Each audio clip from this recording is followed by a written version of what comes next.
serta Roh Kudus, Pencipta langit dan bumi. Amin.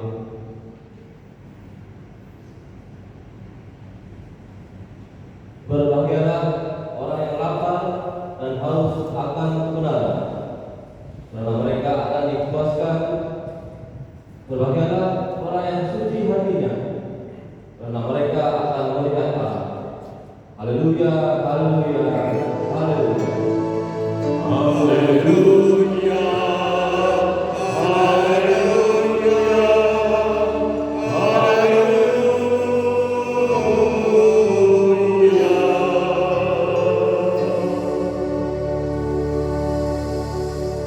Marilah kita berdoa. Ya Tuhan Allah yang awal dan yang akhir, kami telah dibenarkan oleh iman dan kasih karunia-Mu melalui Yesus Kristus. Curahkanlah Roh-Mu bagi kami di tempat ini, agar kami percaya dan setia melakukan kehendak-Mu. Nyatakanlah kepada kami melalui firman-Mu bahwa kami adalah pewaris kehidupan kekal. Amin.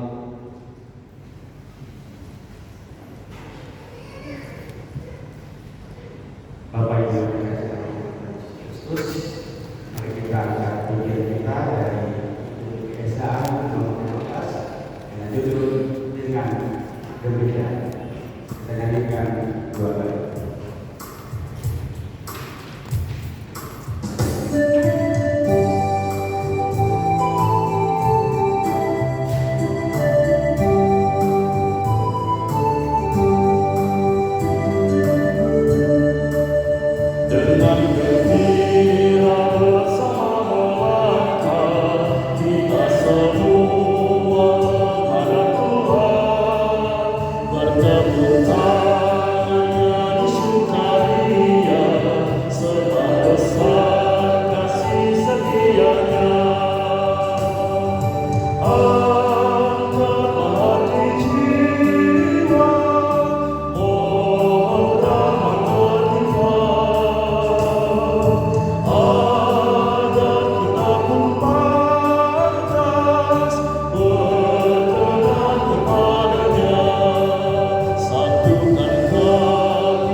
Marilah kita bangkit berdiri.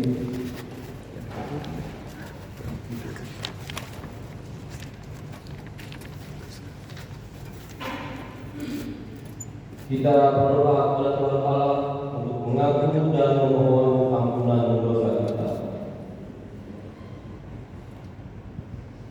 Ya Tuhan Allah Bapa kami yang Maha Kuasa, Pencipta langit dan bumi, Engkau adalah Allah yang Maha Suci dan Maha Kasih. Sesungguhnya kami tidak layak mengampuni hadirat-Mu karena dosa-dosa kami kepadamu. Seringkali kami tidak berserah kepadamu, tetapi justru mempercayakan dan menyerahkan diri kami kepada Allah lain. Padahal Engkau telah memerintahkan kepada kami supaya hanya kepadamu kami menyembah dan berserah. Oleh karena itu ya Tuhan, kami datang ke hadapan-Mu mengakui segala dosa dan pelanggaran kami. Kasihanilah kami, ampunilah kami, hapuskanlah segala dosa kami, dan teguhkanlah iman kami, supaya kami senantiasa percaya dan berserah kepadamu. Doa ini kami sampaikan kepadamu dalam nama Anak-Mu Yesus Kristus, Tuhan dan Juru Selamat kami. Amin. Dengarkan dan percayalah firman Allah, janji tentang pengampunan dosa.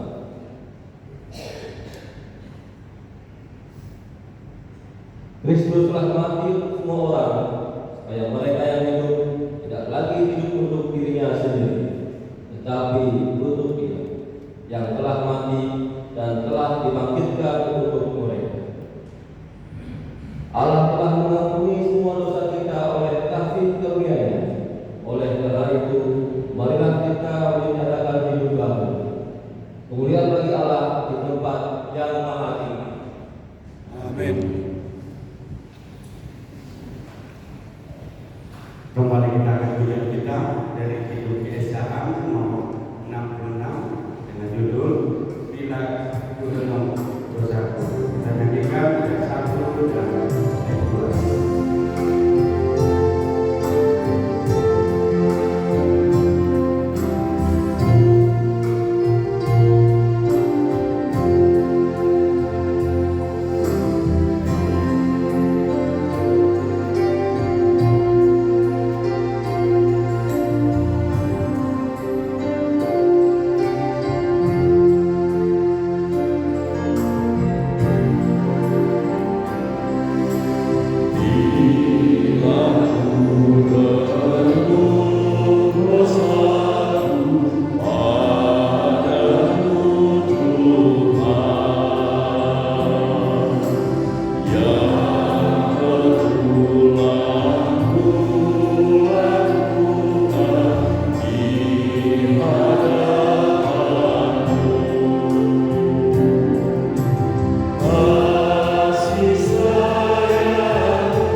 kepada Yesus Kristus, anaknya yang tunggal Tuhan kita, yang dikandung daripada Roh Kudus, lahir dari anak darah Maria, yang menderita di bawah pemerintahan Pontius Pilatus, disalibkan, mati dan dikuburkan, turun dalam kerajaan maut, pada hari yang ketiga bangkit pula dari antara orang mati, naik ke surga, duduk di sebelah kanan Allah, Bapa yang Maha Kuasa, dan akan datang dari sana untuk menghakimi orang yang hidup dan yang mati.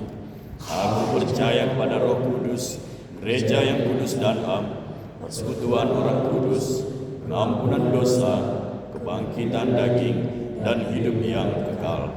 Amin. Bapak Ibu yang terkasih, mari kita angkat pujian kita dari Kidung Keesaan nomor 565 dengan judul Kasih Pasti Lemah Lembut. Kita nyanyikan 2 kali.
Bola Jawa edisi 14 Juli 2024. Pimpinan Majelis Jemaat dan seluruh Majelis Jemaat Majelis Pontianak mengucapkan selamat hari Ibu dan selamat beribadah bagi kita semua.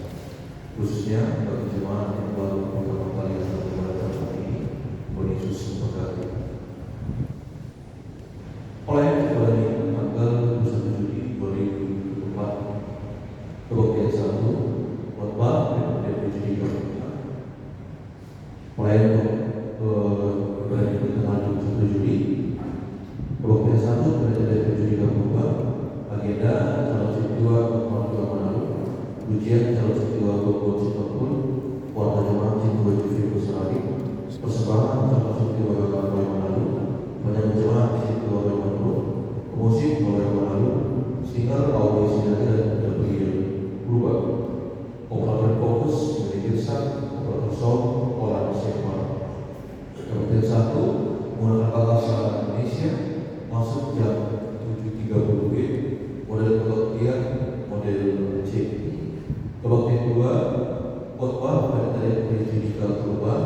Agenda calon siswa Romi Sarari, ujian calon camas Magdalena Sian, warga jemaat siswa Jufri Sarari, persembahan calon camas Nancy Rabia dan calon camas Yusuf Sinaga, banyak jemaat Bapak berubah dan siswa Jaya berubah. Pemusik tim musik akustik, singer Tio Silva dan Prima Singapura, petugas parkir Gue Bidamani dan Dio Salagi, operator fokus yang Bidamani, operator sound Paul Salagi. Kebaktian 2 menggunakan bahasa Salomon masuk jam 10 model kebaktian model C. Yang berikut pelayan pada pertemuan sektor pada hari Jumat tanggal 19 Juli 2024 dimulai pukul 19 Sektor 1 tempat di rumah keluarga Sermas Nusa Tenggara Barat, alamat tempat pertemuan di gedung Serbaguna di RS Pontianak. Khotbah dari PJD berubah. Agenda 2 Sinaga, ujian 2 Minggu Irsa. Model kebaktian model D bahasa Simalungun. Sektor 2 tempat di rumah keluarga Kota Purba Sinaga, alamat Jalan Padat Haji 2 Komplek Mas Blok B 26. Khotbah Siswa Sibayu, agenda Siswa 13 lagi, ujian Siswa dari Temani. Model kebaktian model D bahasa Simalungun. Yang berikut Sektor 3 tempat rumah keluarga Sidar Purba Sinaga, alamat Jalan Protekes Komplek Golf Administrasinya Blok B 14. Khotbah Siswa Jufri Kusarari, agenda dalam camas Korsen Besar, ujian calon siswa Manado, model kebaktian model di bahasa Simalungun. Yang berikut kegiatan rutin pertemuan setiap hari Selasa dimulai pukul 19 bertempat di gedung Serbaguna PSC Sina. Setiap hari Kamis dimulai pukul 16.30 bertempat di gedung Serbaguna. Latihan pelayanan untuk berani setiap hari Kamis dimulai pukul 19 bertempat di gedung gereja. Margo Sidi setiap hari Sabtu dimulai pukul 18 bertempat di gedung Serbaguna. Yang berikut pemberitahuan kami informasikan penambahan inventaris gereja berupa mixer digital. Total biaya adanya Rp14.765.000 dan proyektor Rp9.208.200. Demikian kami sampaikan. Yang berikut pertemuan sekolah minggu akan diadakan pada hari Sabtu tanggal 7 Juli 2024 dimulai pukul 16.00 bertempat di rumah Kiri dan Karagisan dan alamat Jalan Rayanya dan dunia dalam nomor 14. Diharapkan kehadiran anak sekolah minggu agar tepat waktu. Yang berikut tahun ini untuk memenuhi biaya kegiatan pelayanan di GKP Pontianak di luar persembahan barat, persembahan bulanan, BU dan hiburan ibunya dibuat dalam bentuk prepay. Kartu prepay keluarga minimal sebesar Rp1.442.315 per tahun atau pada sumber Rp4.400 per tahun. Jika ada jemaat yang ingin membayarkan top prepay bisa melalui pendaftaran jemaat atau kedua sektor. Warga uang telah terima masa bulanan, telah terima masa bulanan dari keluarga jiwa jamaah perserahan berubah untuk bulan Juli Rp500.000, dari keluarga Gunawan Purba Purnamani Rp500.000, dari keluarga Idam CH Purba Purstangka untuk bulan Juli Rp300.000, dari keluarga Situa DJ Seraya Purseragi untuk bulan Juli Rp200.000, dari keluarga Situa Sudianto Purba Purseragi untuk bulan Mei sampai dengan Juli Rp250.000. Telah diterima BPU Bagal Luhur dan keluarga calon Situa Renal Purseragi untuk pendidikan Judika Purba Rp300.000, dari keluarga Kawan Disinanto Purstangka untuk pendidikan Judika Purba Rp500.000, untuk seksi nama poso Rp500.000, untuk seksi sekolah minggu Rp200.000, untuk seksian dan seksi bapak masing-masing Rp150.000. Dan keluarga Situa Sudianto Purba Purseragi untuk pendidikan Judika Purba Rp1 juta, bekas jemaah Rp250.000.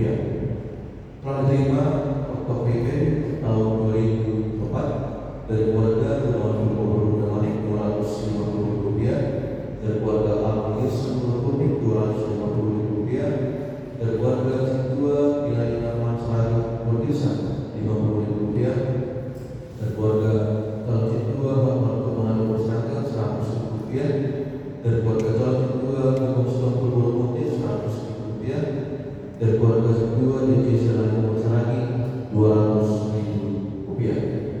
Laporan keuangan jemaah saldo per 13 Juli 2024 sebanyak Rp31.430. Laporan keuangan OPP akumulasi penerimaan sampai dengan hari ini Rp53.430.500. Pengeluaran Rp23.545.000. Saldo per 13 Juli 2024 sebanyak Rp29.891.500. Saldo penyedia renovasi serbaguna Rp700.794.969. Jemaah GP Sekretariat mencatatkan selamat tahun kepada yang bertahun dalam hidup ini.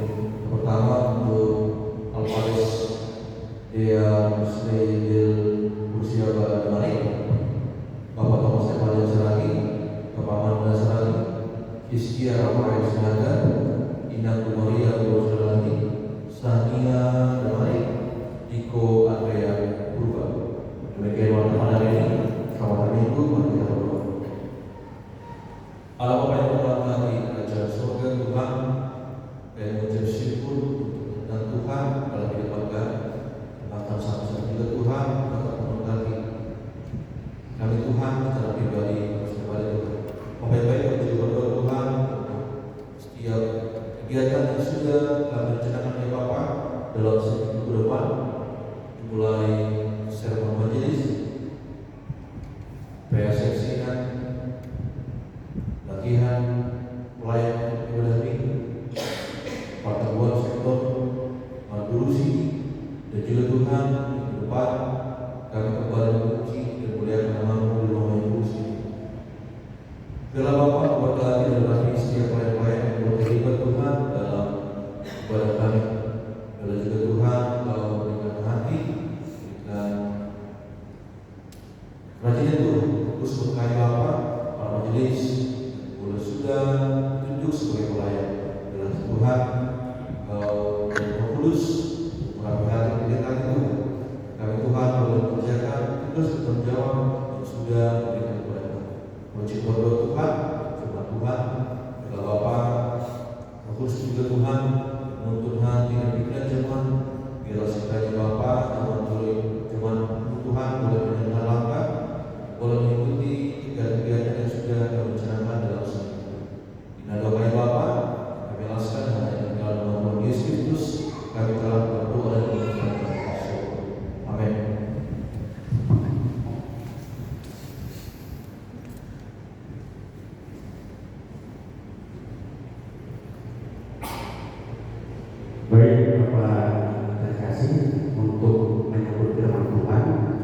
Mari kita angkat pujian dari hidup keesaan nomor 147 dengan judul Kuutus Engkau. Kita nyanyikan ayat 1 dan ayat 2.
Yohanes Pembaptis dibunuh.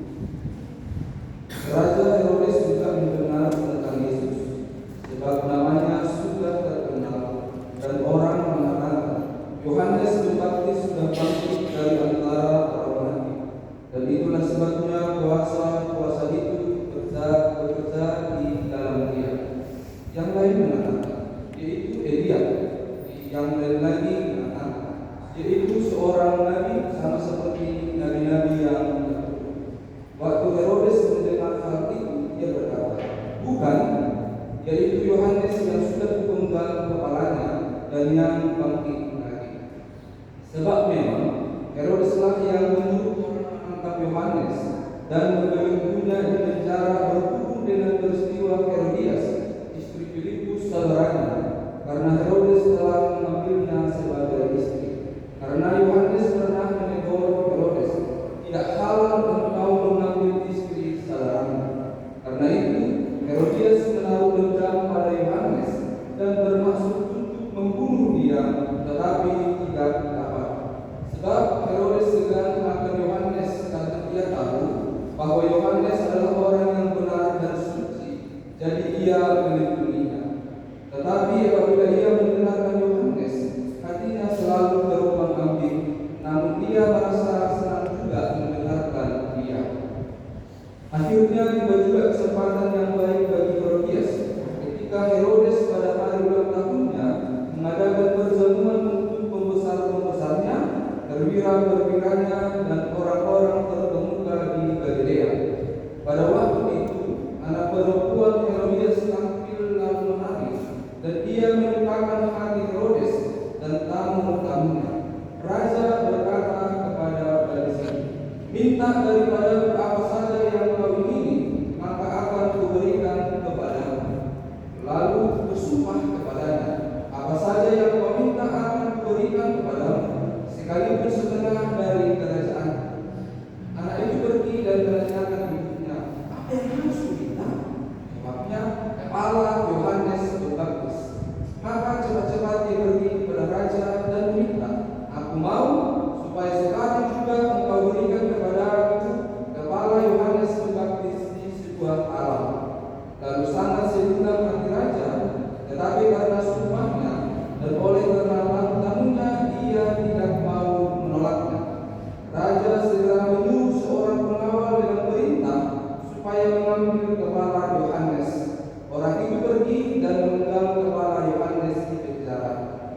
membawa kepala itu di sebuah talam dan memberikannya kepada gadis itu, dan gadis itu memberikannya pula kepada ibunya. Ketika murid-murid Yohanes mendengar hal itu, mereka datang dan mengambil mayatnya, lalu memberikannya dalam kuburan. Amin. Demikian firman Tuhan. Jemaat yang terkasih dalam Kristus Yesus, dengan kita pada saat ini itu berani menyampaikan kebenaran, dan kita akan belajar dari pengalaman yang diceritakan dalam teks khotbah kita, bagaimana keberanian Yohanes Pembaptis menyampaikan kebenaran membuat kepalanya sampai dipenggal oleh Herodes. Dan jemaat yang terkasih, kita mau belajar sedikit tentang firman Tuhan yang dituliskan dalam Injil Markus tadi, ditulis pada tahun 65 Masehi. 65 Masehi, dan tema dari Injil Markus ini berbicara tentang Yesus yang menderita. Ketika penulis Markus menulis Injil ini pada tahun 65, Yesus mati kan pada tahun 33. Benar ya? Tahun 33 berarti ada jarak sekitar 32 tahun. 32 tahun setelah Yesus meninggal. Kemudian Injil Markus ditulis pada tahun 65 Masehi. Ditulis untuk orang Kristen pada saat itu, bukan pada saat ini. Karena berbeda situasi yang kita hadapi dengan situasi yang dihadapi orang Kristen pada saat itu. Pada tahun 65 Masehi, orang Kristen mengalami penganiayaan dengan dua sumbernya. Satu dari orang Yahudi, yang kedua dari pemerintah Roma. Dan karena penganiayaan itu jemaat yang terkasih membuat mereka takut, bahkan bisa meninggalkan Tuhan atau murtad. Karena itulah penulis Injil Markus menulis tentang cerita ada seorang murid Tuhan, yaitu Yohanes Pembaptis, juga pernah mengalami kisah yang sangat tragis, yaitu dipenggal kepalanya, yaitu Yohanes Pembaptis. Dengan maksud ketika mereka membaca cerita ini, dan kita juga ya yang mendengarkan cerita ini, maka kita bisa semakin dikuatkan di dalam perjalanan kehidupan kita. Oh, walaupun saya menderita saat ini, dulu ada namanya Yohanes Pembaptis, karena imannya kepada Tuhan dipenggal kepalanya. Kira-kira seperti itu. Itulah tujuan dari penulisan kisah kematian Yohanes Pembaptis, Yesus yang menderita. Dan jemaat yang terkasih, kita mau walaupun kita sudah tahu siapa Yohanes Pembaptis ini, kita mau sedikit belajar tentang profilnya. Siapakah Yohanes Pembaptis? Anak dari Zakaria dan Elisabeth. Ini diceritakan di dalam kitab kita. Tinggal di padang gurun, berkhotbah di padang gurun. Jadi dia khotbahnya bukan di Bait Allah, bukan di sinagoga, tapi berkhotbah di padang gurun. Dan pertanyaannya, ada orang yang menggunakan khotbah Yohanes Pembaptis di padang gurun? Ada banyak orang yang bertanya, yang berduyun-duyun mengikuti khotbah si Yohanes Pembaptis. Dan tokoh kita yang dibunuh di teks ini penampilannya unik, memakai jubah unta, ikat pinggang kulit, makanan belalang dan madu hutan. Itulah makanan dari Yohanes. Dan yang paling terkenal, tokoh kita Yohanes Pembaptis ini yang dipenggal kepala ini, inilah tokoh yang membaptis Tuhan kita Yesus. Tapi Ibu perhatikan, di sana disebutkan makanan dari Yohanes Pembaptis itu adalah belalang dan madu hutan. Bapak Ibu jangan berpikir belalang itu adalah belalang seperti yang kita pahami ya. Saya juga dulu ketika membaca teks informasi tadi pernah berpikir yang dimakan Yohanes itu adalah belalang dalam konteks serangga seperti yang kita pahami. Bukan. Belalang itu adalah sejenis pohon-pohonan. Itu ada jenis lembarnya, ada pohonnya, ada buahnya, dan ketika buah ini matang, itulah yang dimakan oleh Yohanes Pembaptis. Jadi sejenis kolong-kolongan lah seperti itu. Jadi kalau kita memiliki kesempatan, ada rezeki pergi ke Holy Land, kita akan menemukan banyak pohon belalang di Yerusalem. Jadi inilah yang dimakan oleh Yohanes Pembaptis, belalang dan madu hutan. Dan kita lihat tadi bagaimana si Yohanes Pembaptis pekerjaannya sebagai seorang pengkhotbah, dan yang membaptis banyak gaya-gaya seorang pengkhotbah tidak sama. Ada sebuah pengkhotbah lain gaya-gayanya. Dan kita mau melihat bagaimana gaya khotbah si Yohanes ini. dan Lukas. Saya mengambil contoh ketika Yohanes berkhotbah di padang gurun yang tertulis dalam Matius 3 ayat 1 sampai 8 ini. Di sana disebutkan, tetapi waktu ia melihat banyak orang Farisi dan orang Saduki datang untuk dibaptis, berkatalah ia kepada mereka, "Hai kamu keturunan ular beludak, siapakah yang mengatakan kepada kamu bahwa kamu dapat melarikan diri dari murka yang akan datang? Jadi hasilkanlah buah yang sesuai dengan pertobatan." Siapakah yang datang kepada Yohanes di sini? Ada dua golongan, Saduki dan Farisi. Ini orang-orang yang berwibawa, orang-orang yang berkuasa, orang-orang yang kaya. Tetapi kepada orang ini Yohanes berkata, "Hai keturunan ular beludak." Misalnya, saya dari aksi beri berkata, bapak-bapak yang hadir di sini ibadah tidak ada keturunan ular beludak. Saya katakan juga, ibu-ibu yang datang, mama bos yang datang mengikuti ibadah saat ini, kalian ada keturunan ular beludak. Mesti enggak? Sakit hati enggak sama pendetanya? Yang datang semua ditambah kecuali keturunan ular beludak. Artinya licik, artinya keras, artinya pemborotan. Tersinggung tidak kita dengan khotbah yang seperti itu? Dan bisa saja kita tersinggung. Tapi inilah gaya khotbah dari si Yohanes Pembaptis. Dia khotbahnya keras, tegas, lugas dan berani. Dan karena khotbah inilah di dalam tes kita lihat bagaimana karena khotbahnya yang keras dan tegas ini Yohanes Pembaptis dimasukkan Herodes ke penjara. Apakah isi khotbahnya kepada Herodes pada saat itu? Dia berkata kepada Herodes yang saat itu sudah mengambil istri dari saudaranya, istri dari adiknya atau parabiannya. Bapak itu patukah seorang yang memiliki saudara, misalnya ada dua bersaudara, kita mengambil istri dari saudara kita. Patukah itu? Tidak patut, dan itulah yang dilakukan oleh Herodes.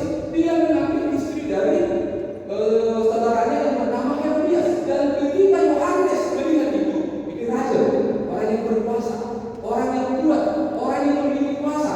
Dan ketika Yohanes melihat itu, apa khotbah si Yohanes kepada Herodes? Tidak halal engkau mengambil istri saudaramu. Dengan berani Herodes berkata, tidak halal. Dalam terjemahan yang lebih luas lagi, English version, it is not lawful. Tidak sah, tidak halal dan tidak sah. Dan karena khotbah dari si Yohanes inilah, maka istri dari Herodes tersinggung, marah kepada Herodes. Walaupun saat itu Herodes tidak bisa dengan terus terang memasukkan membunuh si Yohanes sampai memasukkan di penjara. Ketemu satu momen perayaan ulang tahun, di situ diceritakan di teks kita menarik putrinya si Herodias. Karena hati Herodes sudah suka, dia bertanya dan dia berkata, apa saja yang kau minta maka akan saya berikan. Dan dia bertanya kepada ibunya. Dari sini kita belajar, tidak semua apa yang dikatakan orang tua itu juga sesuatu yang baik.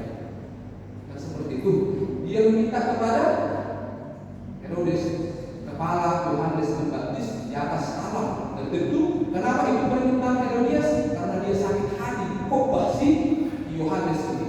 Karena Herodes sudah bersumpah dan dia dilakukan itu di depan tamu-tamu, dia malu, maka dia akhirnya memenggal kepala Yohanes Pembaptis, dibuat di atas sebuah talam. Itulah yang terjadi kepada tokoh kita yang diceritakan di dalam nasi. Dan kembali kepada topik yang kami sampaikan, Bapak, berani menerangkan kebenaran. Belajar dari kisah Yohanes Pembaptis di teks ini. Ada 4 hal yang merupakan pesan yang berharga kepada kita. Yang pertama, panggilan kita orang Kristen yang percaya pada saat ini, yaitu menyatakan kebenaran adalah panggilan orang percaya. Para nabi di Perjanjian Lama, para rasul, Yohanes, dan sampai kepada kita, panggilan kita dalam hidup ini adalah menyatakan kebenaran. Kebenaran siapa? Tentu kebenaran Allah. Bukan kebenaran kita sendiri, bukan kebenaran tradisi kita, bukan kebenaran budaya kita, bukan kebenaran dunia ini, tapi kebenaran Allah. Karena tidak semua kebenaran menurut kita benar menurut Allah, benar menurut tradisi kita, benar menurut Allah.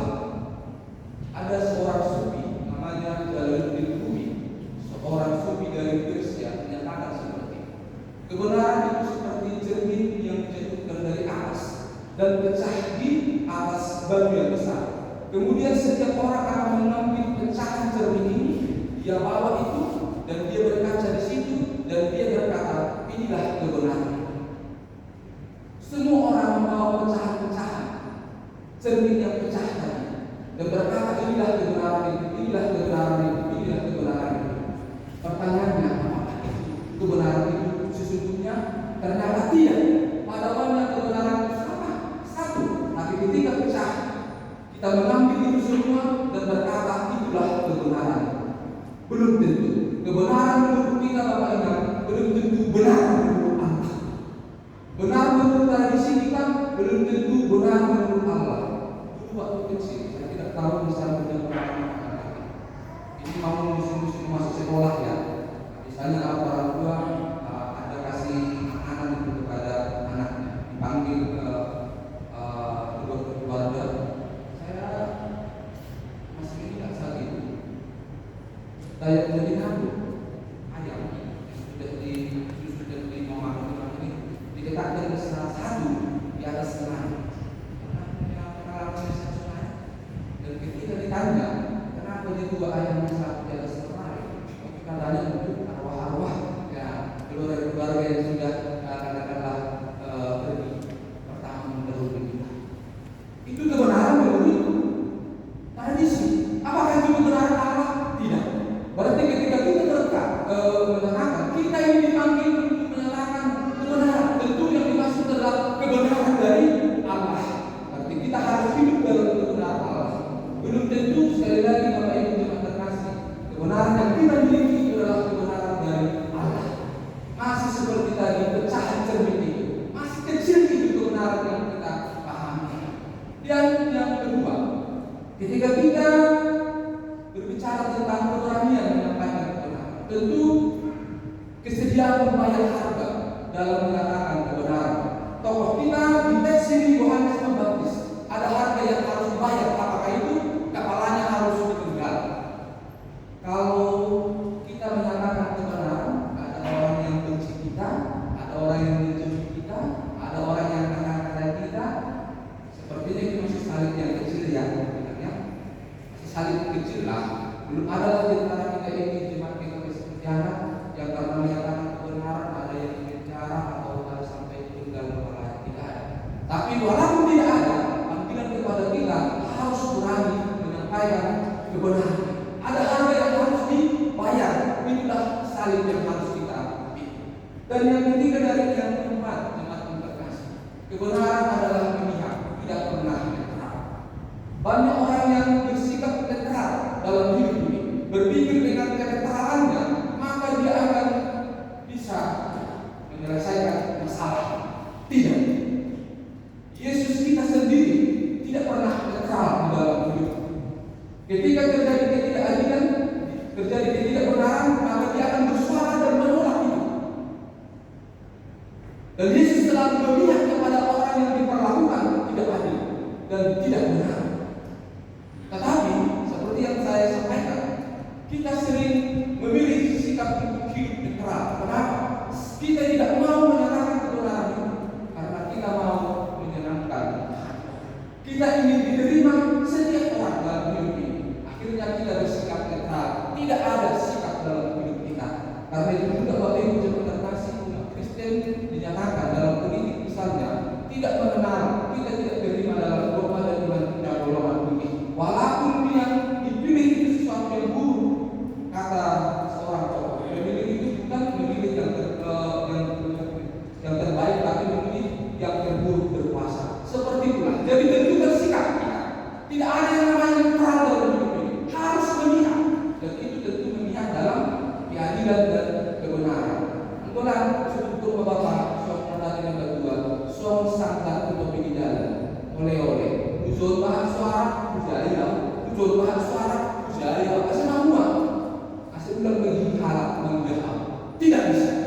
Kebenaran itu harus memihak, tidak boleh netral. Dan yang terakhir, sampaikanlah kebenaran dengan kebijaksanaan. Kebenaran itu bukan untuk semua, tapi untuk menyampaikan itu harus sampaikan dengan kebijaksanaan. Kalau untuk orang sebelum amat tentu,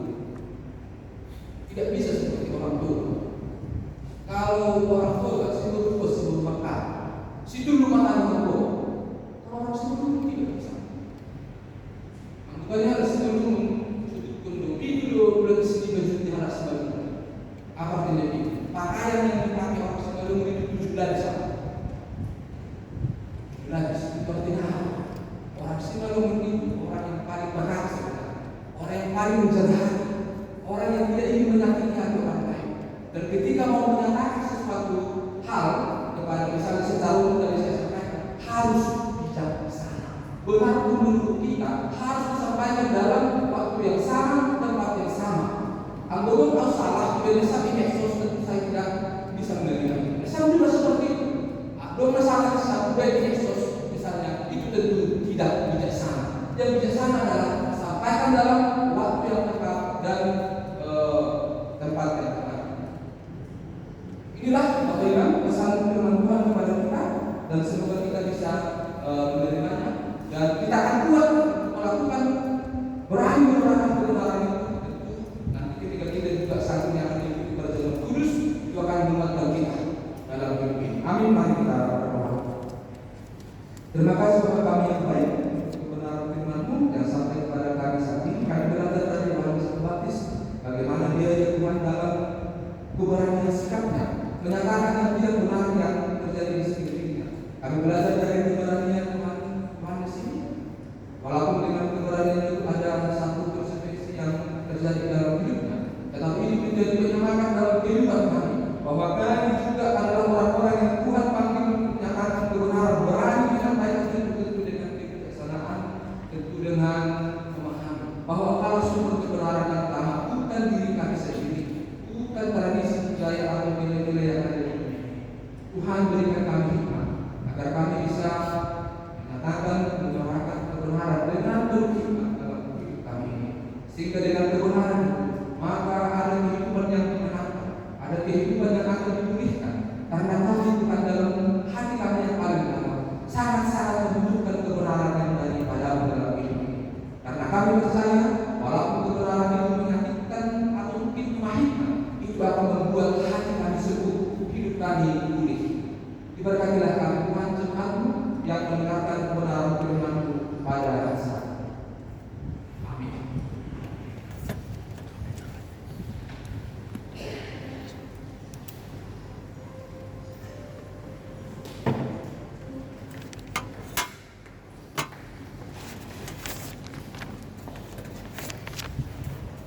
Sebelum memulai persembahan, mari kita mendengarkan firman Tuhan yang menjadi dasar bagi kita untuk memberikan persembahan, yaitu yang tertulis dalam Mazmur 50 ayat 14. Persembahkanlah syukur sebagai korban kepada Allah, dan banyaklah berharap kepada Yang Maha Tuhan. Mari kita memberikan persembahan.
Terima kasih. Kita akan masuk pada samin seperti mengurus seperti mengumumkan sambilan pikiran kita dipenuhi untuk berurus pada saat ini.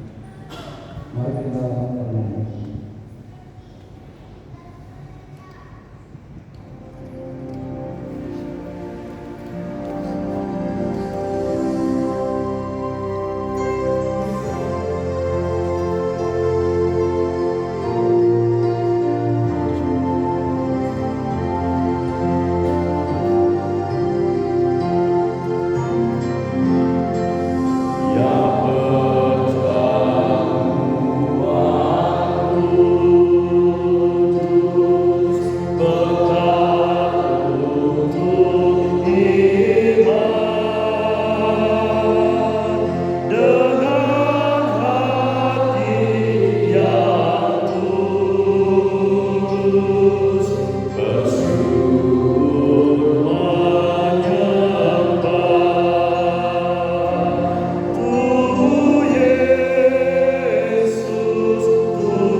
Tuhan Yesus berkata, barang siapa makan dagingku dan minum darahku, ia mempunyai hidup yang kekal, dan aku akan membangkitkan dia pada akhir zaman.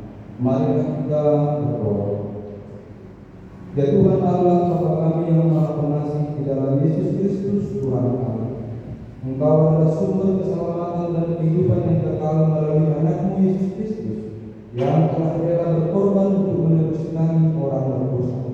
Pada saat ini kami hendak menerima perjamuan kudus. Ya Tuhan, limpahkanlah kasih karunia-Mu bagi kami.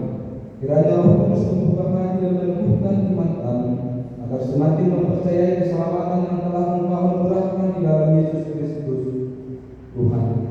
Amin. Firman kami persilakan dulu kita berdoa. Kita berdiri di kebiasaan nomor 409 ayat 3 dan 4.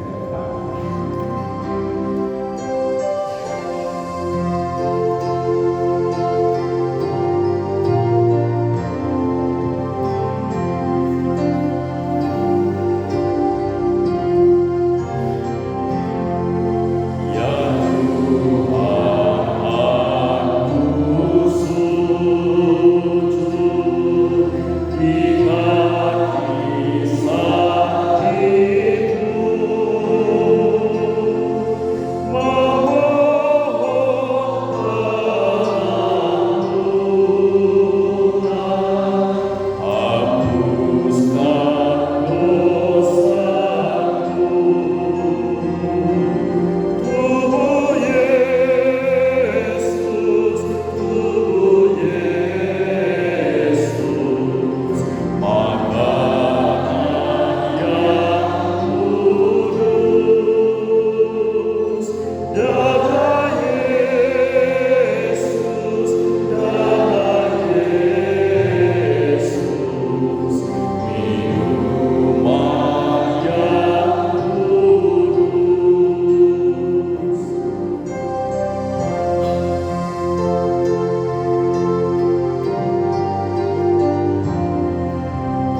saudara yang dikasihi Tuhan, yang pada saat ini rindu menerima perjamuan kudus. Sebelum kita menerimanya, selayaknya kita harus lebih dahulu mengetahui dengan jelas apa arti dan makna perjamuan kudus bagi kita. Tuhan Allah menganugerahkan keselamatan dan pengampunan dosa kita atas segala pelanggaran terhadap Taurat dan firman Tuhan, yaitu melalui penebusan Yesus Kristus.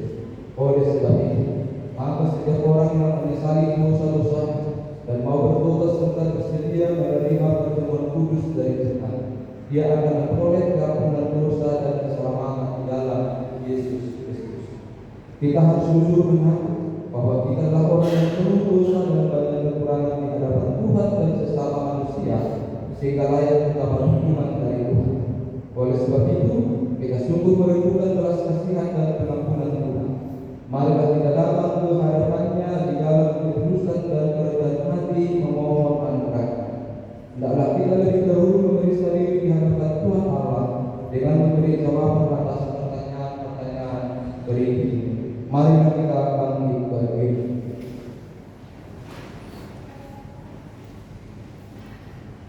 Apakah saudara mengakui bahwa saudara adalah orang berdosa sejak dilahirkan, serta berdosa karena pelanggaran terhadap Taurat dan firman Tuhan, sehingga patut menerima hukuman?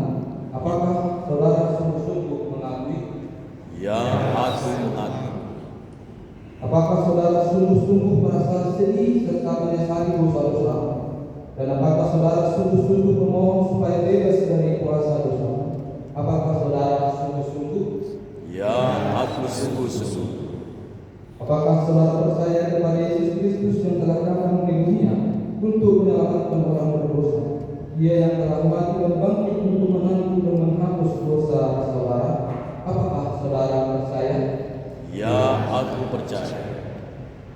Apakah saudara percaya kepada firman Tuhan yang mengatakan bahwa roti dan anggur dalam perjamuan kudus adalah tubuh dan darah Tuhan Yesus Kristus? Apakah saudara percaya? Ya, aku percaya. Apakah saudara bersedia menerima hidup baru dengan menghayati pengampunan dosa yang telah diberikan oleh Tuhan Yesus Kristus? Apakah saudara bersedia berdamai dengan orang yang selalu mengganggu ketenangan hati dan orang yang berbuat jahat kepadamu? Apakah saudara bersedia mengampuni kesalahan orang yang bersalah kepadamu? Ya, aku bersedia. Jika demikian, marilah kita sama-sama memohon keampunan dosa kita, dosa terhadap Tuhan Allah.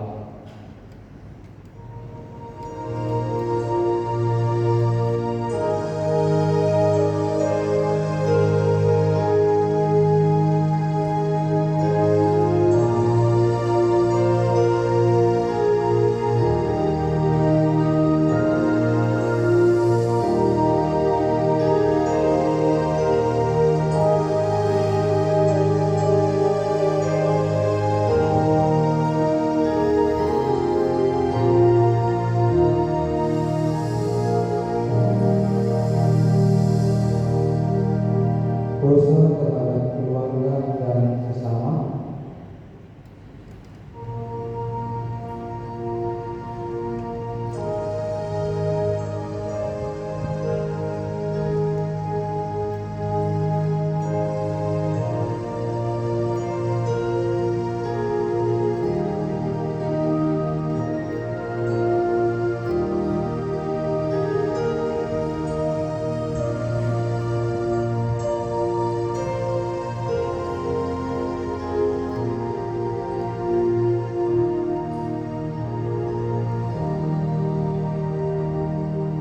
Dosa terhadap masyarakat, lingkungan dan seluruh ciptaan.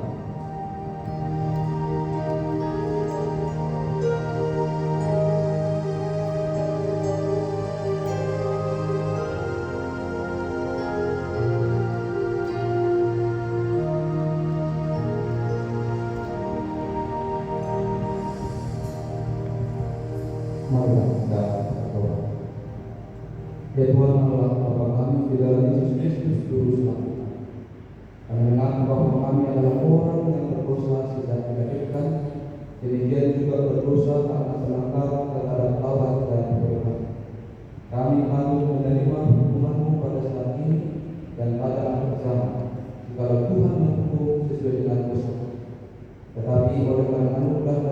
kasih-Mu yang sungguh besar di dalam Yesus Kristus, maka kami datang ke hadirat-Mu memohon kepadamu.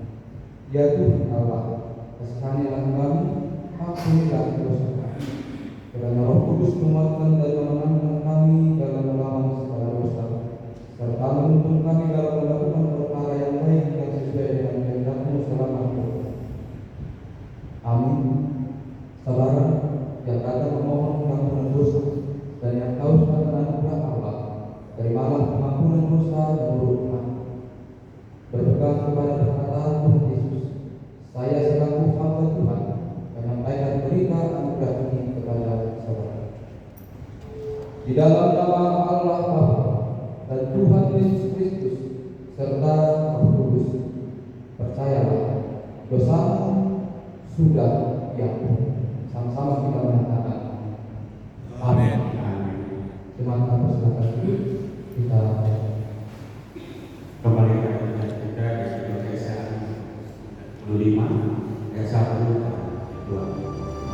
Ada yang mengatakan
saudara yang dikasihi Tuhan Yesus Kristus, ingat dan renungkanlah perkataan Tuhan Yesus pada waktu mempersiapkan perjamuan kudus.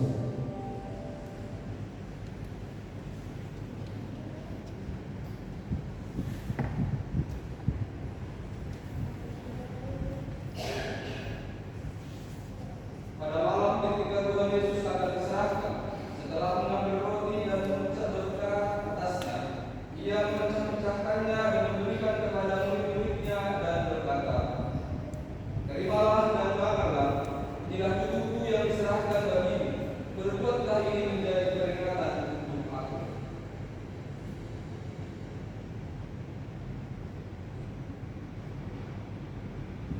Sesudah mereka selesai makan, Ia mengambil cawan dan mengucap syukur, kemudian Ia memberikannya kepada mereka dan berkata, "Terimalah dan minumlah dari cawan ini. Cawan inilah perjanjian baru yang dibenarkan oleh darahku, yang ditumpahkan bagimu untuk pengampunan dosa. Perbuatlah ini menjadi peringatan akan aku."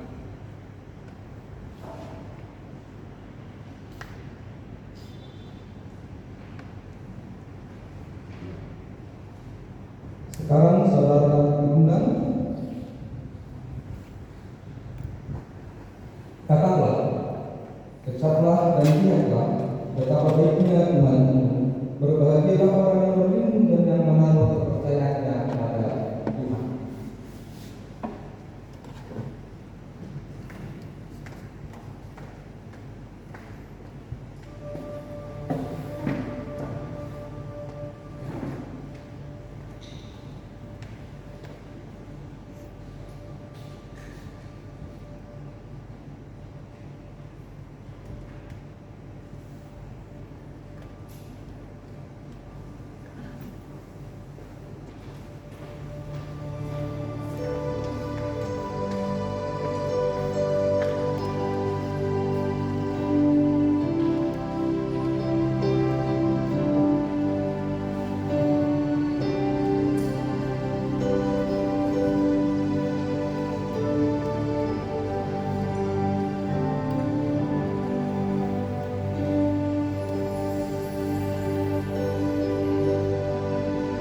menjadi sembah syukur dan pujian bagi-Mu. Kiranya Engkau berkenan menerimanya demi kemuliaan dan kebesaran kerajaan-Mu itu. Dalam nama Yesus Kristus Tuhan kami, terimalah doa persembahan. Amin. Hujan berkatan tercurah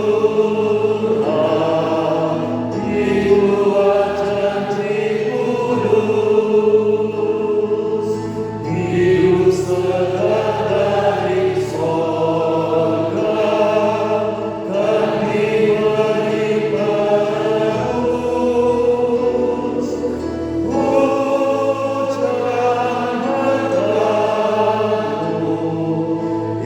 itu yang kami perlu, sudah menetes berkat-Mu, biar bercurah penuh. Bapa kami di surga, kuduskanlah nama-Mu, datanglah kerajaan-Mu. Jadilah kehendak-Mu di bumi seperti di surga. Berikanlah kami pada hari ini makanan kami yang secukupnya, dan ampunilah kami akan kesalahan kami, seperti kami juga mengampuni orang yang bersalah kepada kami. Dan janganlah membawa kami ke dalam pencobaan, tetapi lepaskanlah kami daripada yang jahat.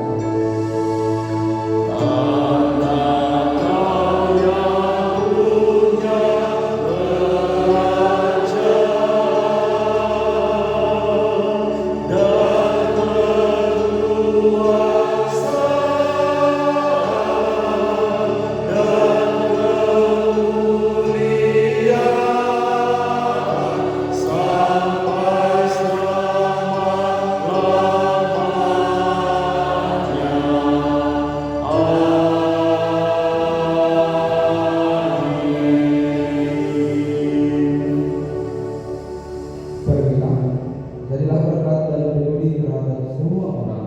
Terimalah berkat dari Tuhan Allah. Tuhan memberkati engkau dan melindungi engkau. Tuhan menyinari engkau dengan wajah-Nya dan memberi engkau kasih karunia. Tuhan menghadapkan wajah-Nya kepadamu dan memberi engkau damai sejahtera. Amin.